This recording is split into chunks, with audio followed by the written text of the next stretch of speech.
What's going on, people? You're back, and it's the Football Premier League Lounge. We're here, we're back again to talk about football Premier League Week 13. It's kind of a 13-14-ish because there was 2 games that were played by each teams this weekend. First time we've had that on this podcast. So we're not going to do the conventional go through every single game. We're pretty much going to talk about any game we want to talk about. So I want to welcome Drew. Drew, how are you doing, mate? Well, I'm all right. I'm on my Christmas holidays now. For me, there's been no football over the past 7 days. It's not existed. Mostly because Saturday, just a very ordinary game of football down the park by the looks of it, played by a group of children. And midweek, it never happened. The West Brom, that hasn't happened, that game. No. I'm in denial right now. Absolutely mad. The thing is, it's been difficult. Couple of dodgy games there, but 2 draws nonetheless for City over the last few weeks. Honestly, if you said to me at the start of the season that 12 games down, we'd be 5-5-2. Mad. Bertram, how you doing? How's things going in New York? We had a snowstorm here and trying to dig ourselves out. And I suppose it's the worst storm in the last 10 years. I don't think it was that terrible, though. What? There was snow on the ground, but it wasn't as awful as they predicted. But out in the suburbs, people lost a lot of power and internet and all that. And sort of realized out in the suburbs that I had a conference call at work with someone who couldn't turn up because the internet was out. That didn't work out too well. It worked out well because they called it my phone. It didn't work out well because they weren't on video. But no, it's been a good week, though. Well, it's been an okay week for me football-wise. I'm glad, though, because my team is on top of the last 4 or 5 teams in the bottom. So we're doing really well, actually. We're doing really well, and hopefully we stay there so we don't have to figure out what the championship feels like and looks like next year. But we are running that section. The last 5, we're marshalling that. We're running that. So we're in a good place. And I'm not sure we're going to be much better because, frankly, we don't have any money to spend like most people. So I'm not sure, unless we get a lone player like an Isco coming in, I don't know what's going to happen to us because, as everyone keeps saying, we don't have creativity, but they keep talking about midfield. You need to look in the front of the team, the forwards, who lack that creativity they're talking about. Apart from Saka, they're right. We don't have any creativity. It's a really weird one because when we lost 1-0 to Burnley, again, it was another long stream, meltdown mode. Fans were capitulating. And I was in the background. Everybody was going, we lost one. And I'm in the background going, interception, fumble, go on to the 20, to the 10, 5, touchdown, Redskins. I was just going nuts. And actually, as soon as I shut down the stream, we went on to get one of our most impressive victories. And listen, Skins are top of the division right now, and they're in a playoff hunt. In fact, they've wiped out the Cowboys, literally wiped out the Eagles. No. Their only danger is the Giants because the Giants have beaten them twice, which means that they've done the double over us. So if the Giants finish the same record as we have, that means the Giants automatically get through. So I was buzzing that night, and most Arsenal fans just didn't sleep too well. So, Andy, how was your week? Apollo is a traitor. I have absolutely no idea what you've been talking about for the last 2 minutes.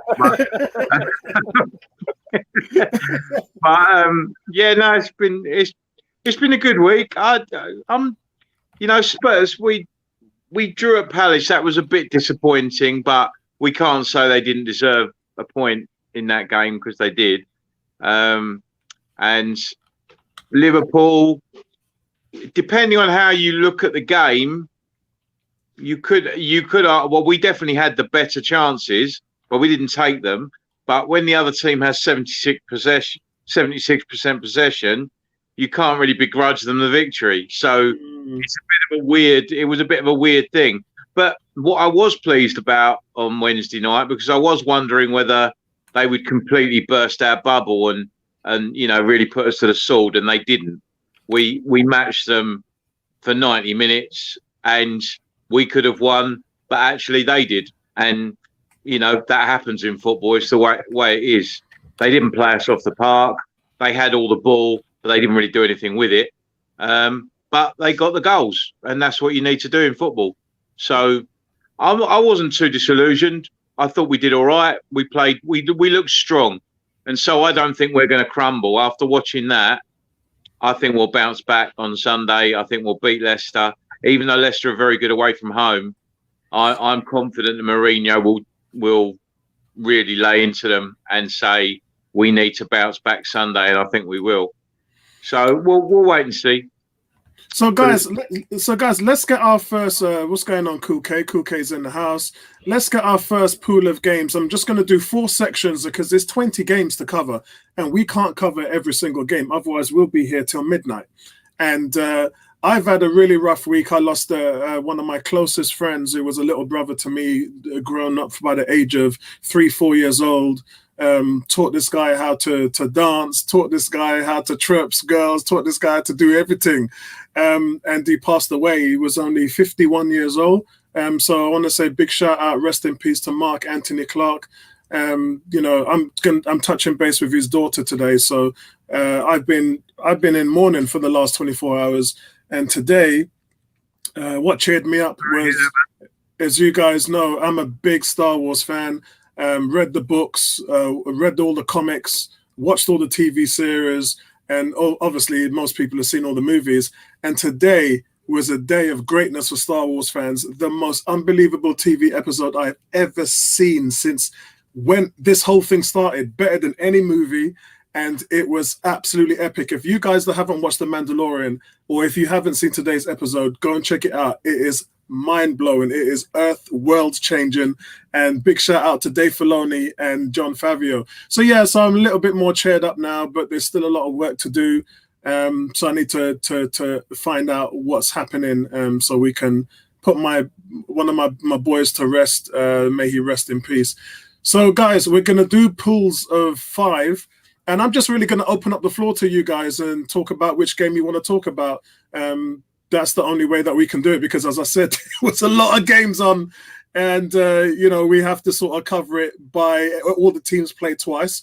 So Drew, which one do you want to talk about in this? We'll go around and see which ones that you guys really want to, or you can just open up the floor, guys, and talk about whichever games you want in this pool.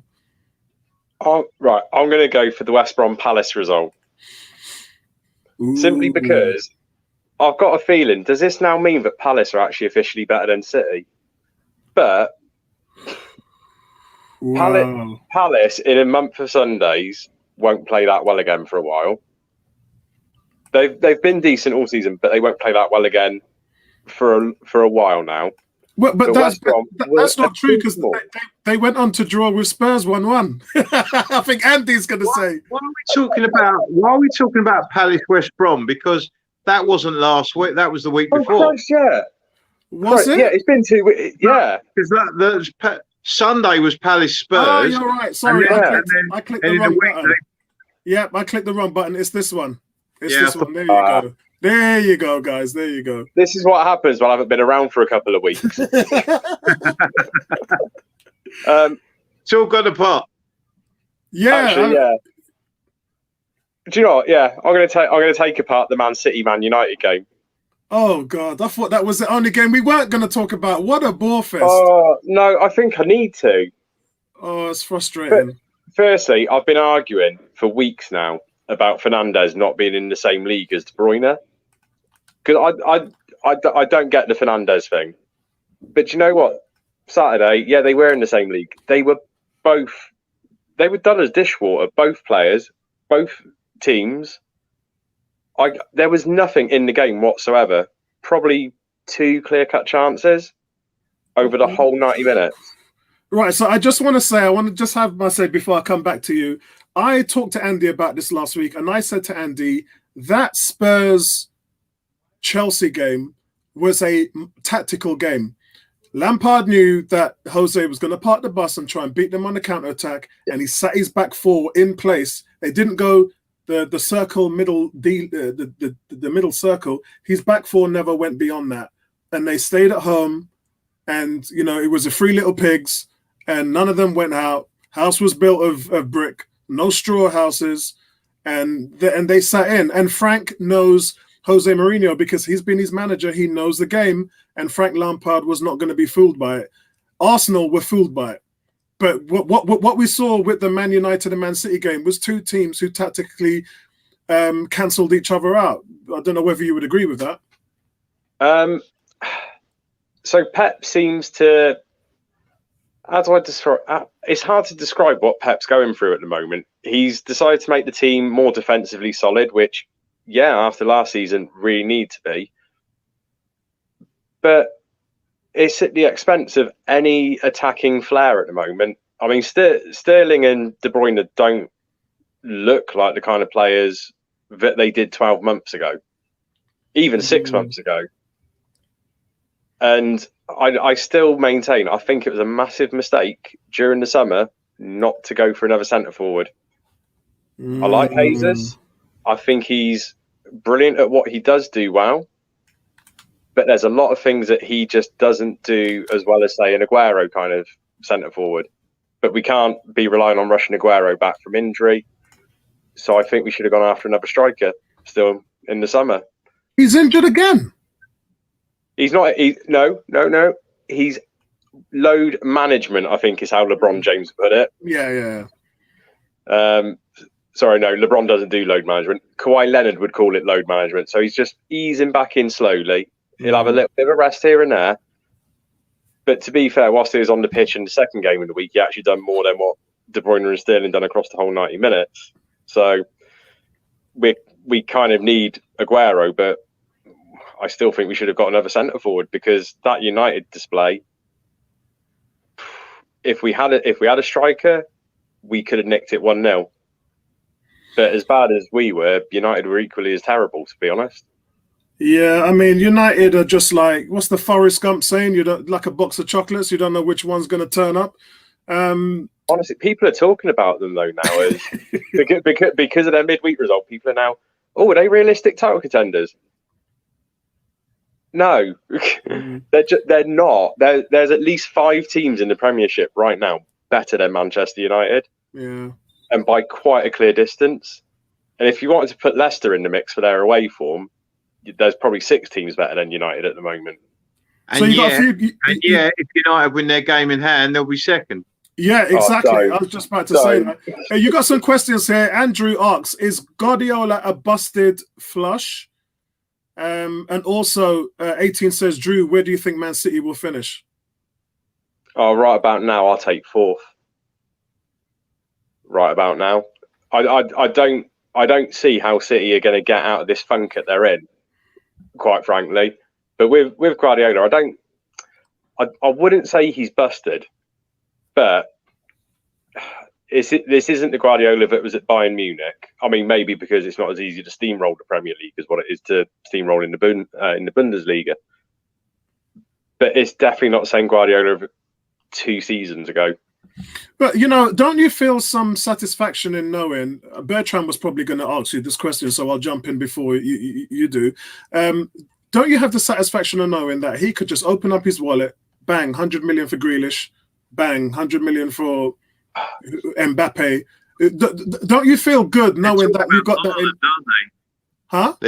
They're talking about Haaland. Yeah, but Andy, Bertram, this team has the ability to just go in and just wave their wand and say, look, okay, if you're struggling with that, there you go. Sure, but I mean, when Aguero is back and fit, that will make a huge difference. He hasn't. He's feeling his way back. 20 minutes here, half an hour there, and that sort of thing. I just think that when Aguero gets himself up to match sharpness, and Kevin De Bruyne just flicks a switch and comes back, I think City will hammer someone 4 or 5-0, and then they'll find their feet again, and they'll be fine.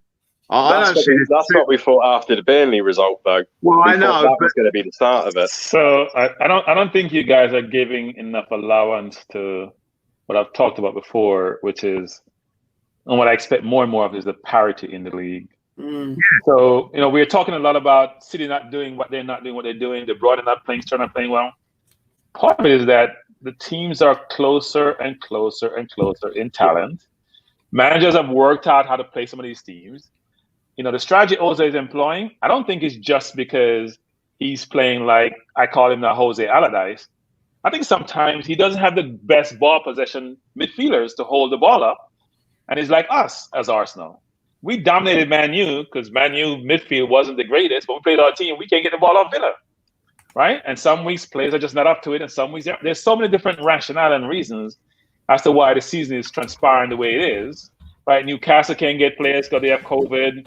We are struggling because we have a manager everyone thought was the next coming of Jesus, and now we're saying he's ordinary, and next thing we want to do is fire him. It's all over the place. And I think people are underestimating what not having fans in stadiums is doing. I think a lot of the players' motivation is not what it usually is, and I think it's affecting weirdly the bigger clubs more because they're more used. A lot of the top players are more used to having pressure on them and performing when the pressure is on. And they cope with that. That's why they get the big money moves, because they perform when the pressure's on and the fans are on their case and they deliver. And what's happening without fans in the stadium, I think a lot of those top players who are already on ridiculous wages, they're finding it difficult to motivate themselves in empty stadiums. And I think what's happening is that's becoming a great leveler, which means that, a lot of the more average players, if you like, but still decent professionals that work extremely hard, they're sensing an opportunity to achieve things which they wouldn't do if the top guys were really on it and the stadiums were full of fans. I think that it is having a real effect on some of the big players. But that works both ways, though, right? Yeah, because I actually thought it was the other way around. For Sheffield's Burnley, a perfect example where Sheffield fans actually help motivate them. They're not on team. And now they can't get a point, but they have 1 point. We played like 12, 13 games. So I do look, there's a lot of different rationale as to why we are where we are. I do think, though, we're seeing, everyone is going out and buying talent. Some talents are known, some are not known. Some players who you buy, like a Havertz for 70 million or Pepe for 70 plus, not working out as you expect, not hitting the ground running. They come from Germany or France with great reputation. You pay a lot of money for them, and you're like, what did I buy? Some of you look like a melon. So that's what we're talking about, which is you don't know what you're going to get week to week. And teams, you're right about it, Andy, which is lower level players are motivated, right? Especially when you're not getting fans on your back. So all these factors contribute to what we're seeing today, which I think is going to be, it's best for the league, frankly, in my view. This whole concept of like La Liga, where you have a Germany one team, nobody wants to buy that. It's making it entertaining to a degree because it basically means that actually you can't really predict with any degree of certainty any of the results. You can have a good idea and you can say, well, I don't think there's going to be more than 2.5 goals in this one, or I think this one's going to have more than 4 goals, 4.5 goals in it, or whatever. But the fact is that it's very difficult each week now to really put your bank on someone getting a result because there are so many weird results happening. And also with VAR is literally deciding results now. It's basically changing the direction of football matches. It's changing results, and in some cases you just feel like the result is being decided in a studio at Stockley Park rather than actually on the football pitch, and it really is getting a bit annoying. The only thing that's certain is that every other game an Arsenal player will get a red card. That's almost a certainty. You can predict that. We got more red cards than goals scored normal in the last 7 games. 3 red cards in the last 6 games. I think it's the last 4 games. I think it's last 6. Pepe had 1. Okay, yeah. Andrew, question: by the time Man City or Aguero will get fit, will Liverpool be away and gone? They will from City. Yeah, I don't think so. I've just got this real I don't want to say it because I know that Andy doesn't like it being said too much, but there's something about Spurs this season. I think that they're going to be there or thereabouts at the end of it. So Liverpool are going to get away from City, but I'm feeling more confident as each game goes by. I still don't think we have the defense. And I know it sounds weird, given that we've got the best defense in the league, but I still see if you were to get an injury to Alderweireld, that could shoot Spurs' season completely. And I still think we need to buy a top class centre half in the window. Whether we'll get him, whether we'll get Skriniar, maybe, I don't know. But there are other teams now that are probably quietly working away. United want a centre half. Liverpool might want a centre half. They're keeping their cards close to their chest. City possibly, although I don't think they'll do it in this window. But certainly Liverpool and United are probably going to strengthen at centre half, as I think Spurs will. So it's going to be interesting. I think the January window could be interesting to see who's available and whether teams can prize the players they want away. Because normally January is not a great time to do business with top players, but I think there's one or two teams that definitely want to do it, and it'll be interesting to see what they can get over the line. And I think that's where someone like Mourinho might help Spurs, because Mourinho does have a pull in the market. The players do want to play for him, and I think that might help. So what do you think you need, Andy? What do you think you need? I think we need a top class centre half, and I think I would like to see a more creative player in the club. I mean, I know they're talking about Dybala again. Now, I'm still not convinced that will happen, because I don't think Levy will find the money to get that deal done.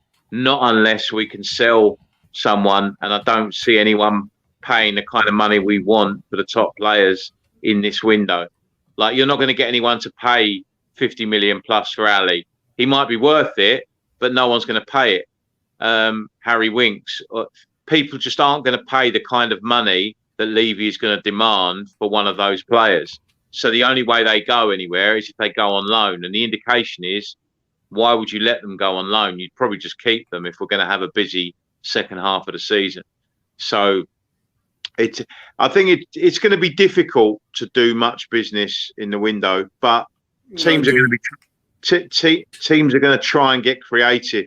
I mean, Levy did brilliant in the summer window. I mean, he only actually spent 62 million for getting them 7 players through the door. 2 of them on loan. But some of that money is sort of deferred, that if we want to take players on a loan, the option to buy, then we've, like, for instance, Vinicius, we only paid 6 million to loan him. And then we've got the option to buy him for another 39 million if we want next year. I'm not convinced we'll do that, but, we'll wait and see. I don't know. I would like to see a creative player, and I would like to see a centre half. And I'm still not completely convinced about Joe Hart as a number 2, although he does seem to have, good influence in the dressing room with his experience. But, the one or two times I've seen him play, he hasn't looked that reliable. Well, he's won titles. Yes, that's what I'm saying. He's got experience. Yeah. And so they're saying he's been fantastic in the dressing room, and the players respond to the likes of him and Bale, but they're not really getting much game time. Apparently Bale's back in training, might be on the bench Sunday, so we'll see. Yeah, that he needs to, because 28% of the season's gone, and he's barely been on the pitch. Well, I've got my theories about the whole Bale situation, because he looks like a month or two ago that he was really coming onto it, and then it's sort of eased off again. And I wonder whether Spurs are using him sparingly because they're hoping to get a better deal out of Real Madrid. that if Bale suddenly starts banging them in left, right, and centre, then people will start sniffing around, come, the summer and start saying, well, his price has gone right back up again, and we don't want to loan him back to you for another year or whatever. I'm wondering if Spurs are sort of keeping their powder dry and saying, well, he hasn't really made much of an impact. We're not really going to give you more money, because Real Madrid are mooting about they'll sell him for a smaller amount, or I'm not sure Spurs want to pay. They need to give him away. I mean, you can't afford his wages. His wages are ridiculous. That's the point. I think there's something sort of behind the scenes going on where they're trying to keep their powder dry with Bale. We're playing well at the moment. We don't really need him, but I think we may well need someone of his caliber in the second half of the season. And I think maybe they're trying to do some kind of deal with Real Madrid, and then once they get something done, then maybe they'll unleash Bale, and maybe we'll see.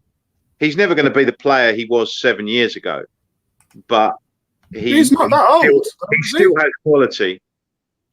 He's not that old, mate.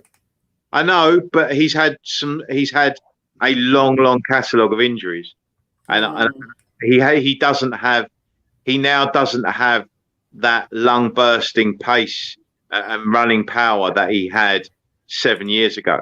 But he's got more experience, and he can use his pace and his skill in other ways. Yeah. So, guys, just want to get to a couple of the guys in the chat. Cricket Ball, what's going on, Cricket Ball?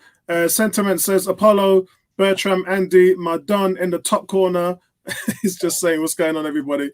Ashik is saying, is there any news around going Van der Sar being considered director of football? Somebody asked me this today in the chat. As far as what I've been told by the football agents, Arsenal are looking to slim down. They're saying too much Chiefs and not enough Indians. They're just trying to slimline their structure, which is the reason why right now, Hus Fam is gone and the negotiations have been taken over by Edu. And Vinay, Raul Salih's gone. That has gone to Vinay's job. So they're really just trying to cut down and slimline because we're in a state of COVID. All of the scouts are gone, and they're just doing what they have to in order to survive. So from what I'm hearing, there's nothing going on about him at all. Someone was talking about Mark Overmars as well. And Arsenal not ready to take on anybody for the foreseeable future. Kuke saying, Apollo, any Thomas Partey update? No, I did say to you guys with the Partey issue, it's going to be 2 months. Some people were talking about a week or two. And I was like, a load of rubbish. This thing has kept him out and it's ruptured again. We have not heard anything from Arteta. Colin told me, what's today, Friday? Colin told me Wednesday that it's ruptured again. So that's going to be 2 months. I'm not looking for Partey to get back until middle of January or maybe February. Yeah. And I told you guys that on the day it happened. If they want to be safe, February. Yeah, I agree. Because the same thing's going to happen where the scans are going to show there's a 20% chance of it flaring up. What are they going to do? Throw him into the fire again and have the same thing happen? This is a guy you just paid 45 million euros for. So it's stupidity. It is just the way the club is run at the moment. It doesn't surprise me. Bertram and Andy, any games you lot want to talk about here before we move to the next section? I think the Wolves Villa game was quite. It wasn't a fantastic game, but I think it sort of showed how much stronger Villa are this season, that they can go to Wolves and get a 1-0 win, particularly as they'd already gone down to 10 men. And so they got they got the penalty with 10 men and went 1-0 up. And then I think they Wolves are trying to adjust without Jimenez, aren't they? I mean, they're struggling to score goals without Jimenez. But then they got the brilliant result against Chelsea. Yes, because Neto, that's your boy, Bertram. Neto. He's very skillful. He's very quick. And he's very deceptive, and he lulls defenders into slowing down when he's dribbling, and then he goes by them like they're not there. He's a very good player. He's a very good player. I think I'm not sure they're being used well between he and Traore. I'm not sure how they're using them. They got to find a way to mix them up. Traore. He just seems to have just died. Well, I don't know what happened is that they benched him at the beginning of the season. Supposedly he wants a new deal or wants to leave or something. and they bring him on during the game, and you're trying to figure out, if I'm having Traore, I'm having him isolated on 2 players, because you need 2 players to mark him. You can't use 1 player to mark him. If he's ready on his game, then you can have somebody free in your midfielder up front. But I'm not sure how well they're using both he and Neto. Those 2 should be, they're dynamic wingers, actually. They should do really well against any team. But this shows again, what you have when you get these contract situations where players just sort of switch on and switch off depending on what mood they're in, and whether if they're not getting the contract that they want, or and then suddenly you could imagine if he suddenly gets the contract he wants, or he gets promised the move he wants or whatever, then suddenly you'll start seeing the player again. I hate it, but it's what happens. Yeah. So we've got a question for Andy here I'm just going into the forum. As you know, guys, we are streaming live, not on 101 forums. We don't do that on a Friday night because 101 is just Arsenal. But we stream to a YouTube channel, a YouTube group called Football Group for Adults. So there's various fans for different clubs on that forum. And we have probably a Spurs fan. This is from Lee Miller Scott. And Lee's asking, where do you think Spurs will finish? You asking me? All of you. I'll go. I think they'll finish 3rd. I don't think they'll win. Look, I know everyone's lauding Jose Allardyce for his strategy, what he employs, and how great it is. But what people don't realize is that I'm not sure anyone goes into a game not wanting to have possession. No matter what you say about your strategy, even Allardyce want to have possession. Most of his teams are just not good enough to have possession. They can't keep the ball. So he compacts them in. And granted, Jose has Højbjerg and he has Sissoko in the middle, and those 2, not the great keeper possession, but they're great defensively. Agree with that. He has his back 4, his back 3 there. He has 7 defenders if you include the goalkeeper. Then he has 4 attackers, right? So even with those 4 attackers, he still wants to keep the ball. But I watched them against us. I watched them against City. I watched them against Liverpool and against Chelsea. And look, they weren't threatened most of the time, frankly. It wasn't like they were under the cosh sometimes, but they weren't threatened where you're bombarding their goals. Who? But they were only dangerous when they're really when you give them a chance to be dangerous. So if you did like Chelsea did, you attack with caution, they're not dangerous. They were dangerous against City and against Liverpool. They should have scored. Actually, they should have beat Liverpool, frankly, because they had much better chances. Yeah, I think so. But Liverpool plays that way, right? Liverpool doesn't have respect for anyone. They play with a certain amount of freedom. Yeah, so if you can get at them, you get at City, because those teams boss the ball. If you did what Chelsea did, which was, the buns of caution, I attack you. And I'm not going to allow you to have those vulnerabilities where you get the ball to Son pretty quickly, or to Kane to get to Son, or to Bergwijn. Then they're challenged. He has to mix it up when he's playing to be able to win the league. I don't think you can employ the Leicester strategy when the league was really poor then and win, especially in a year like this year. But that's my view. Is the league not quite poor this year as well, really? Well, I did say 3 weeks ago that I said to Bertram, Liverpool's going to win the league. And I said, if they're doing this now with all their injuries and they're not even, they're not even dialing up to 11 at the moment. Let's just clear that up, though. I mean, basically, they're missing the centre half, Van Dijk. Yeah, they got the goalie back, didn't they? The goalie was out. Alice, he was out for a while. And did you see the thing with Mourinho earlier in the week when he said, I think Alisson's playing and Robertson's playing and Alexander-Arnold's playing, and he thought Matip would play, but actually he didn't. But they're probably saving him for this weekend. But Henderson's playing, Wijnaldum's playing, Fabinho's playing, Salah's playing, Mane's playing. Do you know what the difference with that is, Andy? Yeah. What? They spent 75 million on that player to win the league, and that's exactly what he done. Van Dijk. No, but guys, Van Dijk has been lauded by every pundit as the best defensive player in the world, best centre back in the world. But it's not only Van Dijk though. So if you look at their season, when they won the Champions League and they won the league, they rarely had any injuries. Yeah. Right now they have Gomez out. Now they have Matip out. Now they have Alisson out. Now they have Van Dijk out. Alexander-Arnold was out for a little while. The only person being constant in that defense has been Robertson. Everyone else has been out for some period of time. It's disruptive, and they had Thiago out. They didn't have Thiago before, but he's been out since he got hurt against Everton. So we look at their team around it, not the front, because the front three have been there consistently, but the defense has not been consistent. Now, having said that, what it does tell you, they have a lot of quality, right? They bring in Curtis Jones. They have Caters on the bench. Chamberlain is back. They're going to struggle to put. Then now you have 9 substitutes or whatever it is. So now they'll be able to have them all on the bench. You see their squad, which is very, very good, but their defense have been disruptive. You don't have the same synergies, same synchronized team you had before, where they all play together continuously, and it's easy to play that way versus I keep shipping people in and out because people are getting hurt. Spurs is a good example of a team that has a consistent team because they're not having a lot of injuries. Well, I think the difference is when I look at Liverpool before they bought Van Dijk, they were just as dynamic, just as scoring the same amount of goals, but they just couldn't get the defense right. That didn't win them a title. Getting Van Dijk did. So right now, a lot of people are saying, well, if they don't have him in, they can't win the title. And I don't agree because I just think other teams are still trying to figure it out. But they are so good and so confident as well, Liverpool, that even a half-baked Liverpool is still good enough. People forget, how many points did they win the title? They walked the title. 18 points. They walked it. And even when you look at them, if even certain things when they won it, it was 25. They just dropped. They dropped off. Yeah. But when you get slaughtered by Villa with Van Dijk, frankly, when you're drawing with Fulham, it's not the same this year. We should not compare it to any other year because we can't. They're not going to walk the title this year. It's not happening. I'm hoping Palace takes something off Liverpool tomorrow. It's possible. Benteke is out. Very possible. The great Benteke who was back.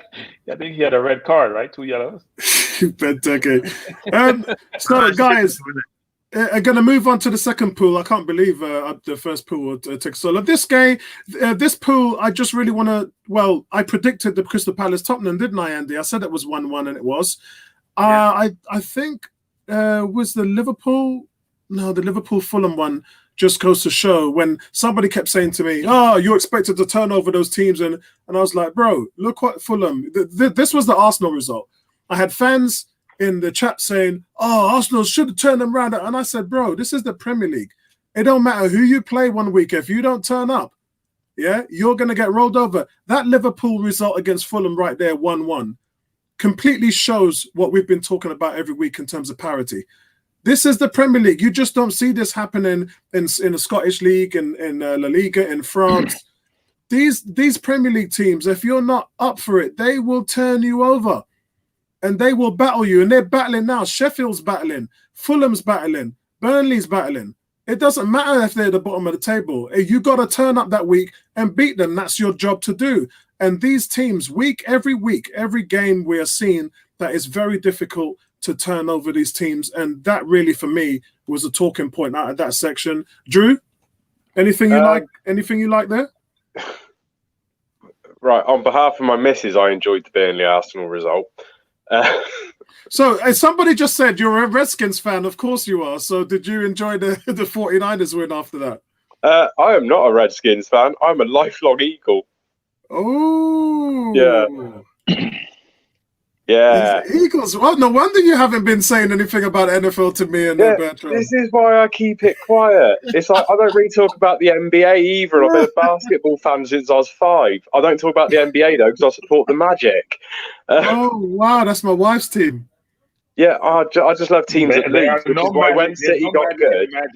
There's no magic in that. For the record, we know a lot of people in the Magic front office, and they used to take me and my wife over because my wife's a Magic fan. So we used to go to the games.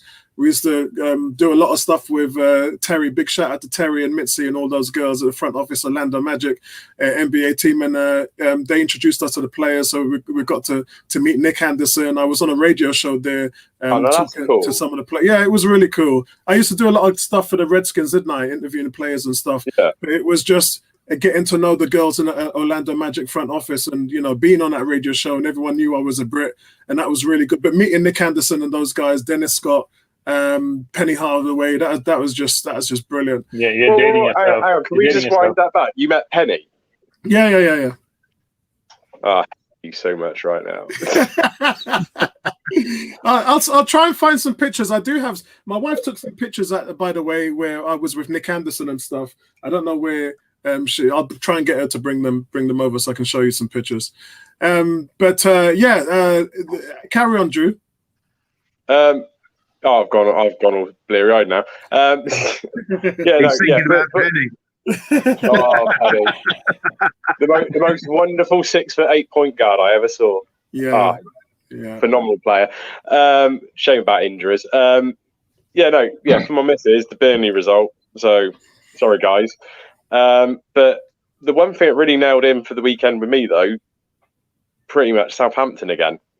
Yeah. I know they're playing Sheffield United, but they just keep performing every week at the moment. So they're not going to finish top 4, but had they beaten Arsenal, they'd have been top yesterday. Yeah, that's mad. Absolutely. I'm looking at a stat here. We're the only team apart from Sheffield who hasn't won a game in the last 5 games. We are sad, actually. I hate to go back to Arsenal, but we are just sad. And our coach and our manager is not under pressure. When you talk like that, I'm looking at Andy, and Andy's not moving. He's not saying nothing, but on the inside, he's going, yeah. At least we're in the league with another team. We're in the league with Sheffield. We haven't won a game in the last 5, so we have company. Oh my God! Yeah, we'll figure it out, guys. We'll figure it out. We'll figure it out. We won't. If he starts implementing Bellerin back and then Xhaka back and all, then you know what? I don't feel sorry for the man at all. He deserves all the punishment he gets because, in my opinion, Arteta is struggling because he doesn't have good enough players. These are the players that let down the managers before him. You're not going to be successful with these players. It's going to take time, yeah? It's going to take transfer windows. And the biggest intangible at the moment is the fans because the fans aren't patient. The fans want it and they want it. Andy, you know what, Andy? Since you don't want Dele Alli, we could use him. I rate Dele Alli. You can't even get on your bench, so don't let him just rot. Let him get game time. I do want him, but it doesn't look like he fits into Jose's team framework, and that's the problem. I mean, even Jose said it himself that he basically said there's nothing wrong with Dele's attitude. He's working hard in training, and to be fair, he has actually put him in the last couple of match day squads, and he has brought him on as a substitute in the last couple of games. So maybe he's trying to integrate him back into the squad. I don't know, but we'll wait. 5 minutes the last game, didn't he? Didn't he give 5 minutes? You're Dele Alli. You're the England international, or was. Yeah. Start of a Spurs and a star, and now you're getting 5 minutes. That's not. But Ali himself will admit his form last season wasn't good enough. He's come out and said that, and so Ali at the moment isn't the player he was 2 or 3 years ago. Because 2 or 3 years ago, we wouldn't be having this conversation. He was scoring 10, 15 goals a season, and we wouldn't be having the conversation. He'd be in the side. His form dropped remarkably last season, and and now he's struggling to re-establish himself because Jose's got in Højbjerg and Sissoko 2 players. I mean, I find it really difficult with Sissoko because I love his dedication, how hard he is. He's great in the transitions. He's a powerful athlete. He's very good, but he can't trap a bag of cement, and his distribution is awful. So I love Sissoko. He's a fantastic player, but he's not a ball player. He's great in the transitions and all that kind of stuff, and he's great at mopping things up, and it works well with him and Højbjerg. But it means that actually, in terms of possession, which is the kind of football that I like to see, we're not very creative, but we found a way to be, dangerous without being very creative and good in possession, which is irritating for someone like me that likes to watch decent football. But at the same time, we've been waiting a long, long time for a trophy. And, for me, I'll give Jose a 1-year amnesty to say, look, if you deliver us a trophy, we'll take maybe not being the greatest on the eye for a year. But hopefully, as time moves on, we'll find another way to play. But I told you, bro. I told you, you got 3 years, 3-year syndrome. Clock is ticking, man. Well, Yeah, 3-year syndrome with him. You know, you got time. We're only a year in. Yeah.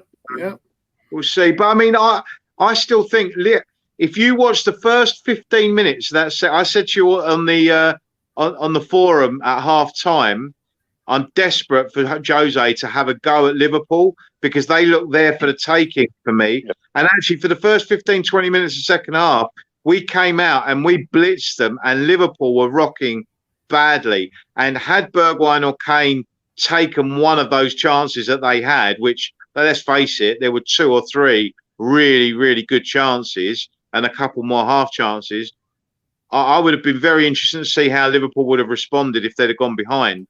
And how they would have worked it.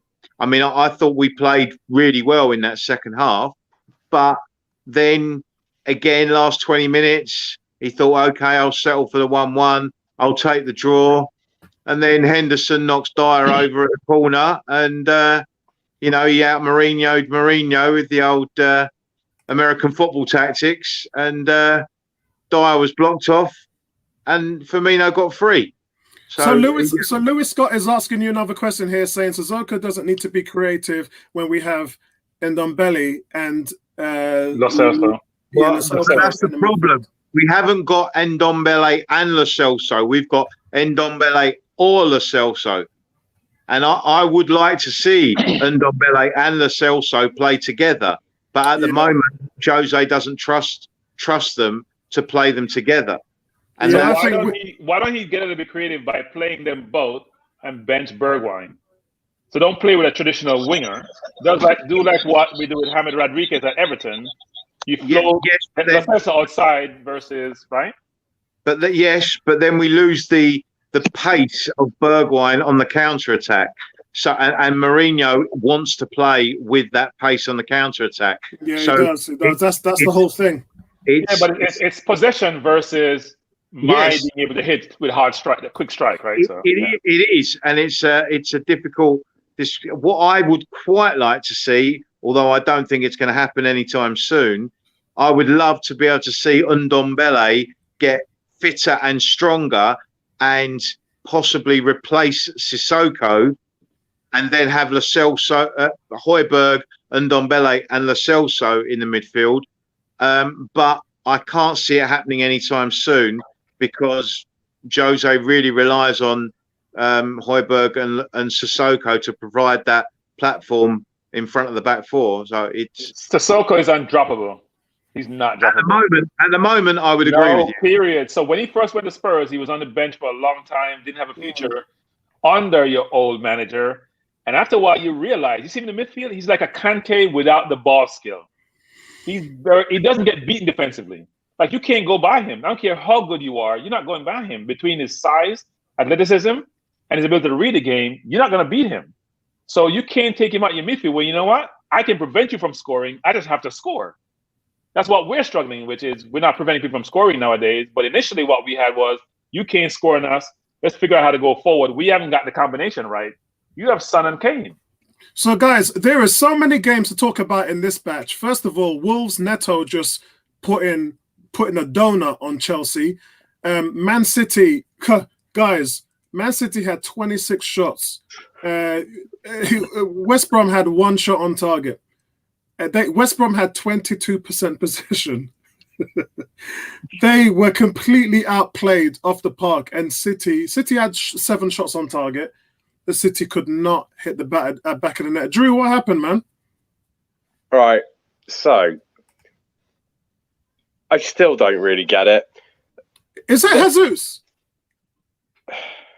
Is Jesus the problem? I don't want to say he is, because I don't think Jesus, isn't it, rather than Jesus? I don't think he's the issue at all. He makes the right runs. He works hard. He's not the most natural finisher in the game, but we can get over that. But look how much creativity you've got in Sterling, De Bruyne, Foden. Well, this is the thing though. Foden created a fair few chances on Wednesday night. De Bruyne and Sterling, Mahrez. Oh, don't even get me started on Mahrez because it's Saturday. yeah, no, our creative players though seem to not be creating at the moment. There's a lot of chances being created out wide by our fullbacks. Cancelo in particular is having an absolutely phenomenal season. But Sterling, De Bruyne are just...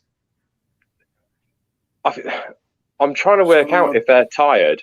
Yeah, I don't it's know if hard. that's part of the issue. And it's mentally tired as well. You think of Yeah. last year, I don't think people understand how much last year took a lot out of Man City. Man City had one of the best years a team could ever have.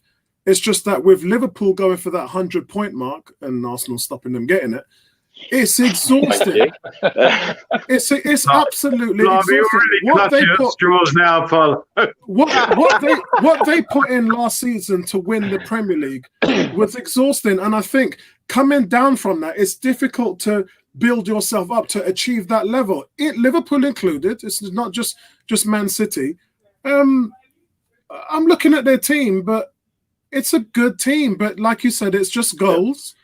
But when you have one of the richest clubs in the world, goals shouldn't be a problem, because when you look at that three in comparison to our three, Sterling, De Bruyne, well, Foden, you can take it or leave him. De Bruyne's touted to be the best creative player in the world. Sterling, well, we all know about Sterling. We talk about Walcott scoring 20 goals a season, and that's the benchmark for a winger in this league. Song scores 20. Name any other winger in the league that scores 20 goals. You're not going to get that out of Martial, really. Close, but you're not going to get that out of Martial. But Sterling's a guy that can do that to you. So you're talking about guys who are top of the chain. Where's the goals? So I really wish I could understand it. They are not playing well at the same time, which is part of the problem, right? They all seem to have fell off, whether it's De Bruyne, Sterling. Jesus is more like a Firmino. Very skillful. Yeah, I agree. Play within the lines really well, but he's not the most prolific goal scorer like Aguero is. Mahrez is not playing well because I watch him. He doesn't know what to do with Silva. I think he probably hurt Silva's confidence, frankly. Keep putting him in and out when he was playing phenomenal last year, the year before. So you have a bunch of, and he's playing too defensively.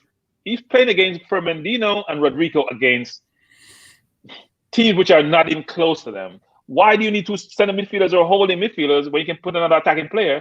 Just we talk about Sissoko and Højbjerg. We understand why Jose does that. Why does Guardiola does that? I think Man City's biggest problem is Guardiola. I don't have the same reverence for Guardiola like a lot of people do. I just don't. Yeah, I know. And I've always shared that comparison as well. I think when you give a guy all the money in the world at Barcelona, all the money in the world at Bayern Munich, and mind you, Bayern Munich already had a team, so he didn't really need the money. It was just taking them to the big one.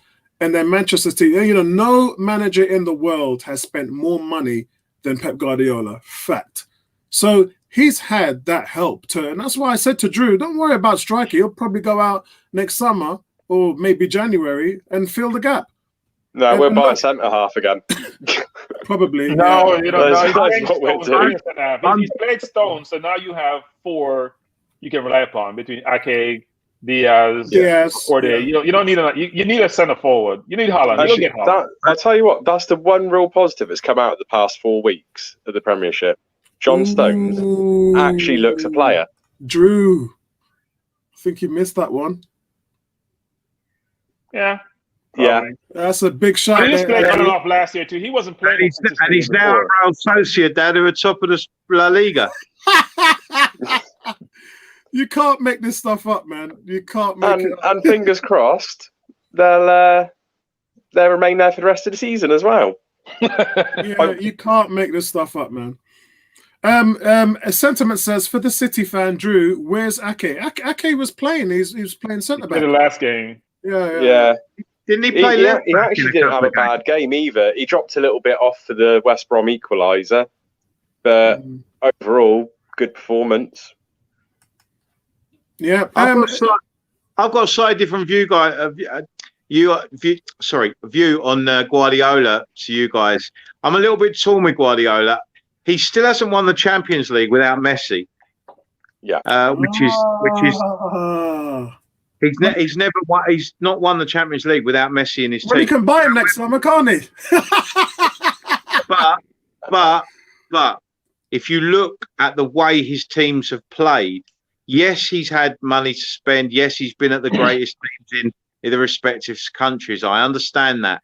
But you cannot knock the quality of the football that Guardiola's teams have produced where he has been. At Barcelona, at Bayern, and at Manchester City, the 100-point season, they literally destroyed everybody, and they scored over 100 goals, and they have been fantastic to watch. Wonderful, I agree, but Andy, before you carry on, I have what Bertram said. Can I jump What in? Bertram said initially is we're talking about parity. So what's the biggest difference to the league today before Pep and Jurgen Klopp came in? Nobody was high pressing. Nobody was playing a rondo. Very few teams was, in fact. When Klopp came in, that high press, and when Pep came in, that rondo, every team is adopting it. If Villa, Everton's using it, Arsenal's using it, it's become a kind of stale plate now for success. That the best Arsenal's using it.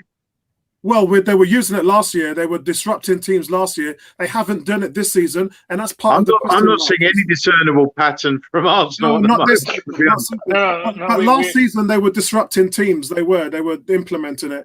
But the fact is, Klopp and Guardiola have brought in a style of football that other teams have also adopted, and they have changed the game. Bertram. So a couple of things. So Guardiola was at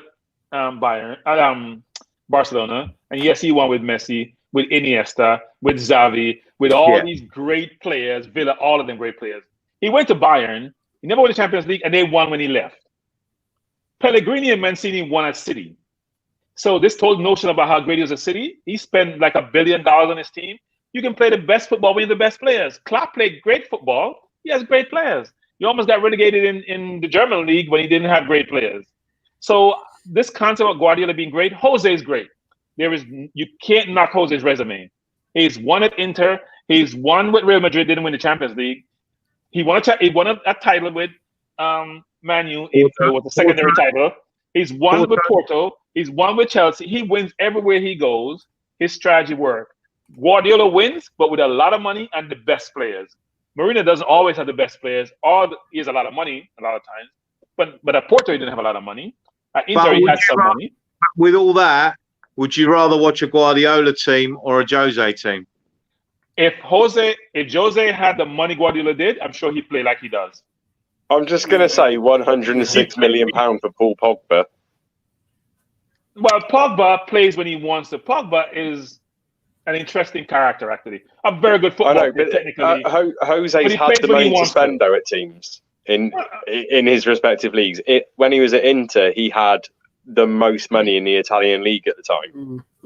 Yeah, but he didn't have money at Porto. Did he have the most money? When he won the Champions League with Porto. That was a long time ago, brother. It doesn't matter. It's part of his resume. 2004. Long time ago. Guardiola had Barcelona with the best team probably ever that plays Champions League football. I think the most impressive. Don't get wrong. Guardiola never built that Barcelona team. That Barcelona team was built over the decade before it.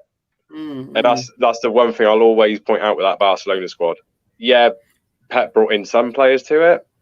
But the two most influential players in that team, Messi and Xavi, they were already there when he took over. Iniesta. Don't underestimate Iniesta. Iniesta, I'm a big fan of his. Yeah, basically the three most creative players in European football over the past 20, 30 years.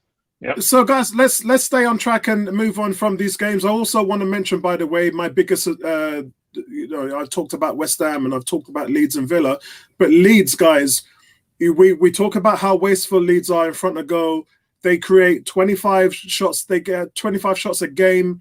They had 10 shots on target. But this is what a Leeds side looks like when they can put the ball away. 5 different goal scorers, guys.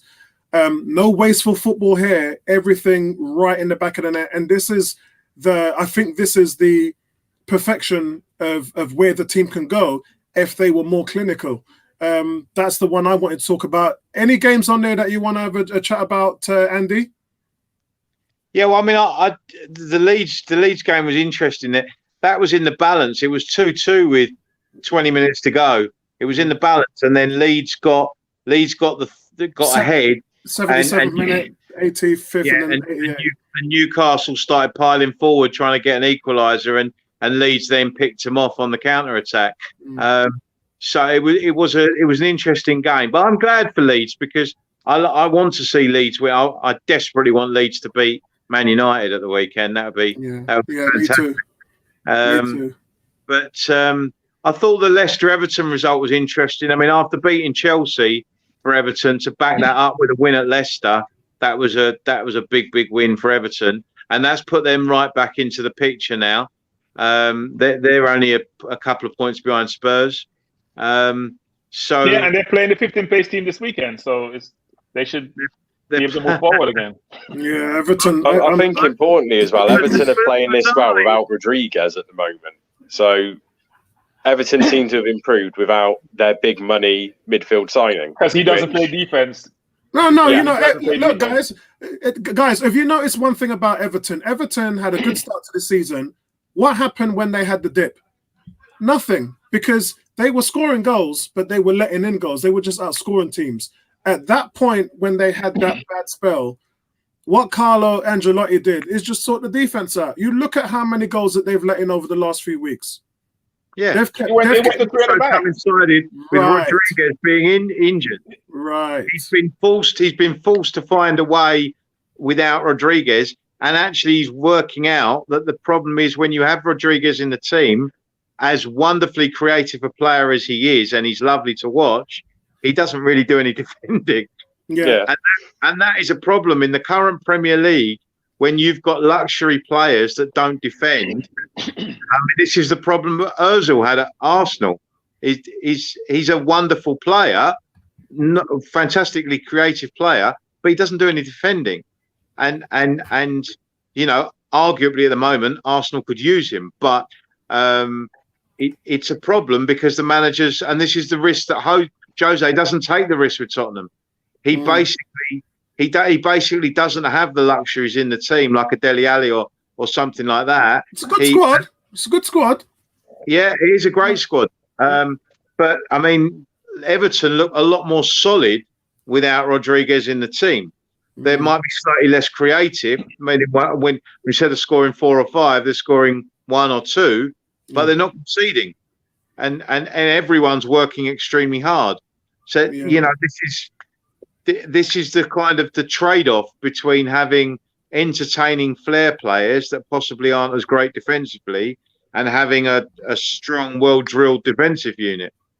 Bertrand, he's playing 3 at the back now, right? So you also now have 5 defenders versus the 4 he had previously. Yes, and I like Holgate. I think Holgate's a really good player, and he played well the other night. Yeah. Bertram, any picks from you this week? Also, just to mention, Arsenal went back to a back three, and that's where they had all their success last season, and they played really well. And they're going to need to stay in the back three against Everton because David Luiz should be fit. So he'll offer them the leadership. He'll have to look after Calvin Lewin with Holden. It's a shame they're not going to see Gabriel there because he's been the best player this season in the club by far. But I'm really looking forward to the look. We've been talking for weeks. Is 3 at the back? You know, should we go back to it? Should we go back to it? Because that's where, if you have that, then you can accommodate Maitland-Niles. Would you play 3 at the back without Gabriel? Yeah, of course, because you can. You know, we've got Mari fit now, so you know Mari's fit. They normally plug in Tierney as well, which sometimes it's worked, sometimes it hasn't. But the most important thing is you can accommodate Maitland-Niles in the 4-man midfield when you do that. And I think that he's finding that balance in the midfield is working so much better now. And I was just about to say you need to put Maitland-Niles in the team, I think. Yeah. We'll see if he goes with a back 3. So I'll talk about the Southampton Arsenal. I mean, look, I think David Luiz can't play in a 4-man defense. It just doesn't work for him that way. Unless he's playing with Gabriel, you know, he's going to cover some of his deficiencies. I think with Holding, he'd probably struggle to play. But we need David Luiz because, as everyone says, we're not creative. And actually, David puts a ball on a dime over the top. That's why Aubameyang was so effective out wide, because he's playing the ball either over the top or between the center half and the right back when we played quite a bit last season. We don't have that this season. David's been in and out of the team quite a bit. Yeah. And Gabriel is not a great passer, and Holding is atrocious. Hey, Gabriel, did you see his pass to Saka? Gabriel is not. I mean, he made a lot of turnovers from the defensive area. David Luiz is a phenomenal passer. Gabriel is an okay passer. I know he makes 1 or 2 good passes. He forces the ball because he thinks he has to do it because we're not creative, but he's not the best passer. He's been Mason-Nash has been the team. And the reason is because Nate is a very good defender. He comes across lackadaisical, but he does anticipate where the ball is going, which Tierney doesn't do, and which Bellerin doesn't do. They don't anticipate where the ball is going. They don't anticipate the 1-2. They just stand there and look inside until they realize the person is behind them. And he actually turns the ball over a little bit too much, frankly, given where he plays. But part of the reason why we struggle with our right and left back, they get no options inside. And then he's not coming quick enough for the ball. Pepe's not coming back quick enough for the ball. Or the right center defender is not presenting himself to the ball. So you don't have that diamond to pass the ball to. You're struggling because the sideline is a defender. You can't pass the ball and take it. You have no passes. And teams are pressing us, realizing that. One time during the game, we had 6 defenders against 4 offensive players on a throw-in. There's no place to throw the ball. You have to present yourself to get the ball. That's why we're struggling. I don't think we're the best coach team. He gets lauded quite a bit, and I watch the game and say we're not the best coach team. Well, even though we would have won against Burnley and Southampton if we'd had 11 men on the pitch. We'd have won against Burnley. I'm not sure they won against Southampton. Southampton didn't play well as far as I'm concerned. I didn't see Ince a lot in the game. I didn't see Adams that much because Gabriel is very physical. He intimidates forwards. I'm not sure people realize that. You know what I did realize, though? You were lucky not to go down to 9 men against Burnley. Yeah, I know. Yes, he should have been. Yeah, well, I don't think Elneny was trying to hurt him, but I think his hand did hit the face. So, yeah. I'm not sure. It was a nothing thing, but you just can't do that. You can't do that. Yeah, you can't do. I don't know why. I thought it should have been sent off. For those of you guys who watch our live match day commentaries, you've probably heard Bertram over the last 5 or 6 weeks shout at Gabriel saying, "If you keep doing that, you're going to get sent off." And on Wednesday night, Bertram said, "I told you it was going to happen. I told you. I've been telling you for weeks." Because he'd been saying. Well, no, I was in my nephew's living room. I told my nephew. He's getting sent off. I told my nephew without saying he's gonna get sent off. He can't play with a yellow. He's too aggressive a defender. It's his natural nature and the way he plays to play with a yellow card. And Adams and Walcott obviously are trying to turn him. He doesn't realize that. And his first yellow card was stupid, right? You're kicking the ball away in a free kick. You have to get a yellow. What else am I gonna give you? He didn't have to do that. He can't play with a yellow. Just like Xhaka can't really play with a yellow that well. He's done it pretty well over the last season or so, but it's not his inclination. He's just going to foul you, and the ref is going to make a decision. He's forcing the ref to make a decision. And unfortunately for us, we need Gabriel. Yeah, we do. With Xhaka, he doesn't play well when he's not booked, but that's another story. So moving on to our last match. Drew wants it from Man City. I got to be honest. I'm a big Walcott fan. When Walcott scored, I laughed my head off. I absolutely laughed, and I clapped. Quality goal. And there's a lot of Arsenal fans that have not appreciated what he's done. How you can not appreciate 108 goals from a winger, by the way. I don't know. That's beyond me. That's beyond me. My favorite Walcott game is against Spurs when he tore his ACL and we beat them 2-0. He didn't score in that game. He was running ragged to the camera. Yeah, it was phenomenal. He ran Spurs ragged that game. Yeah. Like that was when defense all over the field. That was when he had 11 goals and 11 starts as a striker. My favorite goal with him, my game with him was I told you this before. When Leicester won the title, we went away to theirs and beat them 5-2. And him and Sanchez was absolutely rampant on that back line. They just couldn't handle them. But for me, guys, I want to talk about Liverpool, Tottenham. That's my pick here. Liverpool 17 shots, Tottenham 8.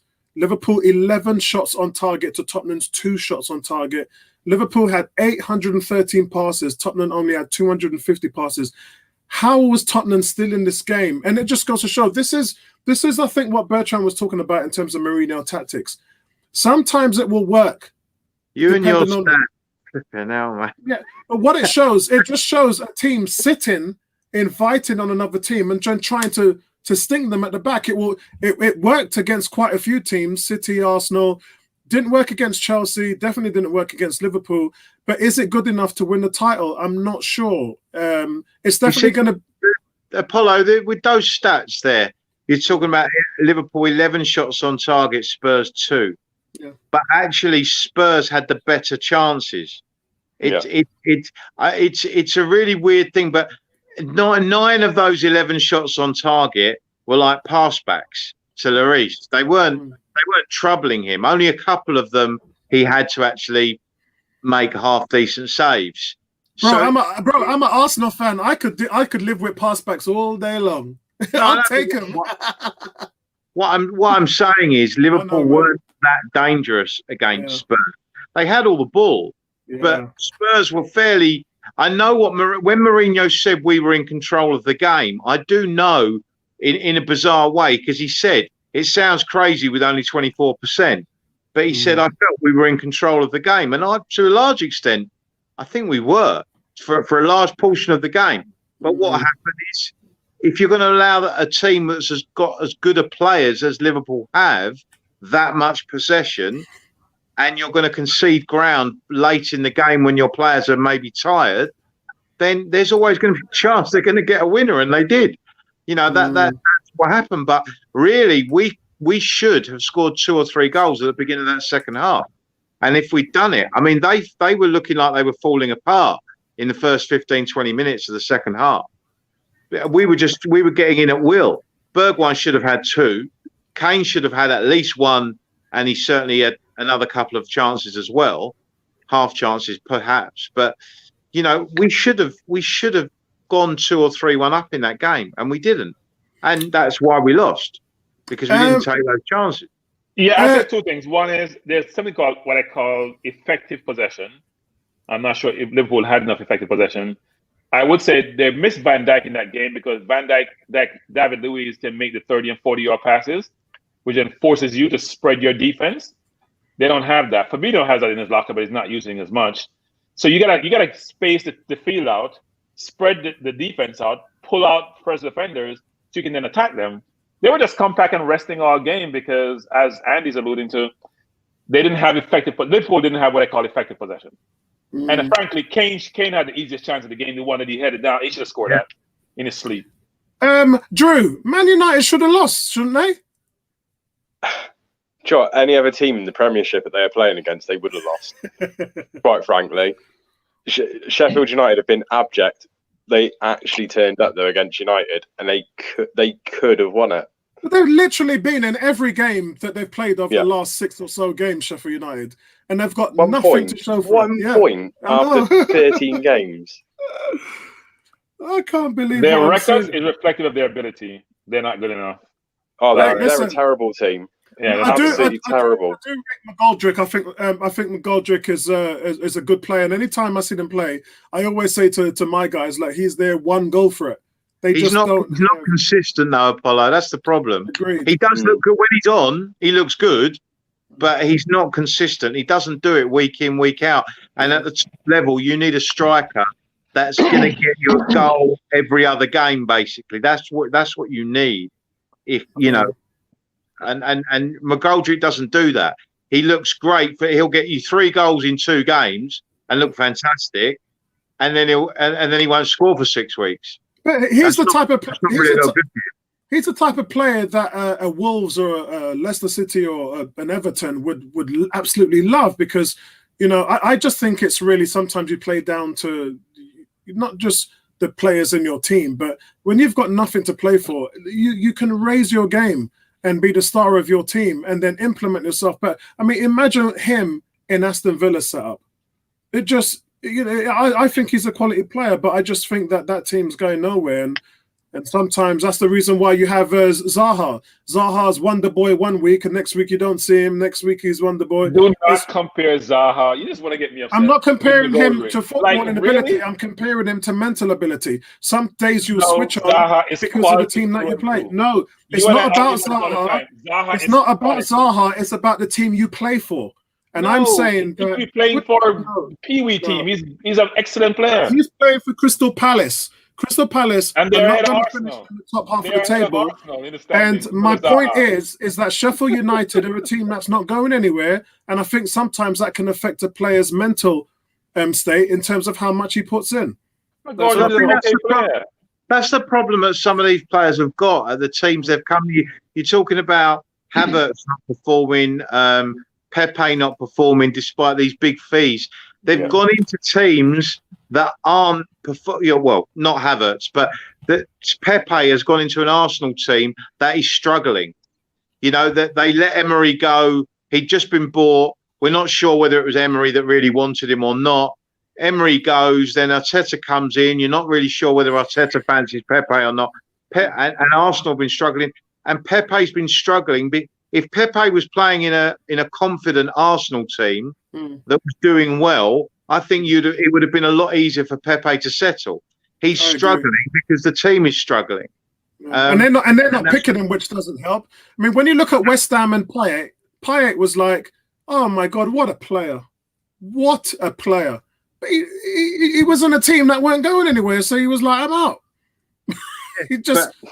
Just to finish my point I was making about players, if you put players coming in, if they come into a decent side that's playing well, it's much easier for them to come into the side and showcase their talent. It's much more difficult. I mean, like, for instance, Havertz, I said before, Lampard is not playing him in his proper position. I agree. And so therefore, he is really, really struggling at Chelsea. He's being stuck out on the right, or, you know, playing him in a deeper role or whatever. It's not where Havertz, they didn't buy him to do that. I don't understand what the purpose of them buying Havertz was if they're not going to play him where they wanted to play him. It's a bit strange. You know, when he played for Leverkusen, he was up top. That's where he was. Maybe but Andy, I think very good players impose themselves on leagues and on teams. So, for example, Grealish does this. Who? Zaha does this. Grealish does this. Zaha does. No matter who they're playing in, you can see their quality. They've grown up in the Premier League. They've been used to the Premier League from minute one. Havertz is coming into. He's taking a big step up because the German Bundesliga is a strong league. It's decent quality, but it's not at the same intensity or the level of the Premier League. And I so think they're a player though, because Ziyech, for example, who got injured when he first came in, he looks great for Chelsea. Pulisic, who's always injured, looks great for Chelsea. They came from the German league. I think it's about a player. Pepe, but they're slightly quicker players. Yeah, but Pepe's stats. Havertz does not have a lot. He's not blessed with pace. Yeah, Pepe's stats were overrated. So Pepe had over 20 goals in the League One, but half were penalties. Half were penalties. If you take away his penalty, he has about 10 goals. Well, that's a decent return for a winger, but it's not overwhelming. And I think part of the problem is Pepe's game hasn't evolved. He's great. He's very, very skillful, but he loses the ball too much. He loses the ball like Sanchez, but he's not as good as Sanchez. Sanchez scores phenomenal goal. He's always in the thick of things. That's not Pepe. He recoils, and you have to get in the ball. He doesn't go fetch the ball. Yeah, Sanchez loses the ball twice more than Pepe does per game. But Sanchez was effective. Yeah. Sanchez was effective and sometimes undroppable. Didn't work at Man U or even where he is now. But when he probably played too much football too. He got burnt out. Yeah, he did. He was playing for Chile continuously. Yeah. They had two Copa America consecutive years. He was burnt out. If you see him now, he can barely run. Yeah, no, he's burnt out. Yeah, he can barely run. So guys, before we close it down, anything in there? I mean, the Villa 0-0. I don't know what Villa was doing in that game, to be honest with you. I'm quite shocked that Burnley held them to a draw. West Ham, Crystal Palace. Now they've found some form. They're a decent side. Sean Dyche is a good manager. He knows how to organise a team and be difficult to beat. And I wasn't surprised at all that Villa drew with Burnley. It wasn't. In fact, I think I predicted. I think 1-1. Yeah, I remember. Yeah, I remember. But yeah, I mean, I thought it would be a tight game, and so I mean, now Dyche has got a few of his players back from injury, and he's got a team that is beginning to get settled now. I expect Burnley will climb the table. They'll get points. It's going to be tough, right? Because Fulham is playing very well, right? Fulham started the season really bad when they played us, but they're getting better every week. So think about Fulham, Burnley getting better. The question is, how many games do you see them winning? They are a decent side, I think. They drew with Man City, they drew with Liverpool, so they are. Yeah, but they didn't win They didn't win. No, but I mean, we didn't get a point from those two teams, so we didn't draw. We didn't get a point from Liverpool. Fulham did better than us. What I'm saying is that what I look at Fulham and see where are their wins going to come. How many they've got to pick up? What, another 8-9 wins? Yeah, Where 41 points. are those wins going to come from? I don't see them winning 8 or 9 games to stay up. Well, there's a big battle, relegation battle. Brighton's playing Sheffield this weekend. I think Fulham's got Newcastle. So there's a lot of games going down there at the bottom that's going to affect the outcome of this table. My pick for this weekend, though, guys, Southampton and Man City looks tasty. I think my pick for this week is going to be Man United Leeds. I think I'm going to pin my hat on that one. Tottenham Leicester looks decent as well. That's going to be a very enjoyable game. I think Spurs are at home for that one. Spurs win. West Ham Chelsea. We've got some really good games on this weekend. Obviously, Arsenal Everton. That's going to be a big game. That's tomorrow. No, it isn't. Yes, it is. Oh, that's a Saturday game. Oh, that's the 5:30 game. Oh, okay. So I've got Sunday off. I can focus on the NFL on Sunday. Good, guys. What's your pick of the week? Everton, Arsenal, Spurs, Leicester. Yeah. I think that. No, those are two very good ones. Man, I'll be interested to see Man United Leeds. That'd be a good game. And I think that's a very good game. Southampton City will be a good game tomorrow as well. There are a lot of good games, actually. There are a lot of good games. I'm surprised. I'm surprised. Actually, I was going to go down to Georgia. Tomorrow, but I changed my trip because I want to see the Arsenal game. I'll leave after the Arsenal game, but I hope we get a result. Let's put it that way. I'm not sure we're going to win, but I hope we get a result. So it's a rarity, but I'm hoping you get a result. A draw will do for me. Hey, listen, Bertram, you know that vote's got to be due in by the 6th of January. No, I'm a New York resident. I'm not a Georgia resident. I have family. I'm going to just saying. We don't observe lockdowns here, right? So you have your lockdown. You have to observe. We don't have those restrictions. We travel and they say you'd be locked up for 14 days, and we're like, okay, yeah, we'll do it when we get there, and then we go where we want to go. Excellent. Okay, guys, that's it from us this week. Any closing comments from you guys before we shut it down?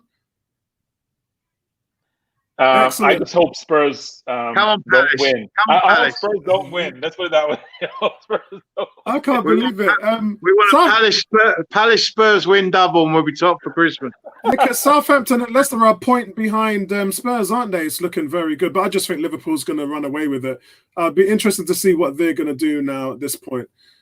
So, guys, join us tomorrow. We've got live match commentary for Arsenal, Everton. So join us at 5 o'clock, and we'll look at the team sheets and everything, and we'll keep an eye on all the other results. Andy, thanks for joining us once again. Hope you guys have a great weekend. And I'll try and do a little bit more videos, guys, because I'm on furlough next week. So I'll be able to, I might even do a few more live chats if it's available and if it's worth talking about, especially if we win. So that's it, guys. Enjoy your weekend, and I'll catch up with you guys later, man. Peace out. Peace.